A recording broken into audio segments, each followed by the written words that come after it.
بزدار صاحب کا کیا بنے گا؟ بزدار صاحب کی تو جو کمیشن نے لکھا ہے کہ آپ نے تو میٹنگ ہونے سے پہلے ڈیٹ ڈال کے لکھ دیا ہے کہ آرڈر جاری کر دیا تھا، یہ دے دو سبسڈی، کہہ دیا تھا کہ یہ فیصلہ اپروو دیکھیں کرنا ہے، بائی نیم ہے. میں جس طرح سے نہیں عمر صاحب کے کہتا متعلق کہ انہوں نے ڈس سیٹسفیکشن کی ہے نا، رزاق داؤد کے اوپر ڈس سیٹسفیکشن کی ہے، اس طرح بزدار صاحب کے اوپر باقاعدہ پوائنٹڈلی انہوں نے آئیڈینٹیفائی کیا.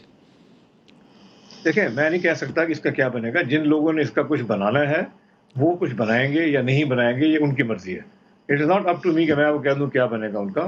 جو آئیں گے انہوں کی جس کو ذمہ داری ملی ہے اس کو امپلیمنٹ کرنے کی، وہ ہمارے سے بھی سوال جواب پوچھیں گے سر اور ادھر آپ بھی کی سوال جواب. ایک ایک آپ سے میں بات کروں، پھر میں آپ سے ایک اور سوال پوچھوں گا. آپ کی ٹیم کے کی پلیئرز آر ان ٹربل. آپ کی حکومت کے 5-6 لوگ آپ کی حکومت کے they want be able to survive. اگر اس رپورٹ کو امپلیمنٹ کرنا ہے، اگر اس رپورٹ کو امپلیمنٹ کرنا ہے تو جہانگیر ترین کے ساتھ اسد عمر کو، بزدار کو، رزاق داؤد کو، خسرو بختیار کو اور باقی لوگوں کو جواب دینا پڑے گا. اور جب جواب دیں گے تو اس کے اوپر سزا ہوگی، یا انکمپیٹنس کے اوپر یا نیگلیجنس کے اوپر.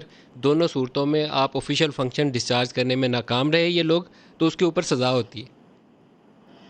جواب تو تمام لوگوں پہ جس کے اوپر بھی کوئی الزام لگے یا جس کے بارے میں کوئی کامنٹ کیا جائے تو جواب دینا تو ضروری ہے ان کے لیے، اور مجھے امید ہے کہ وہ جواب دیں گے.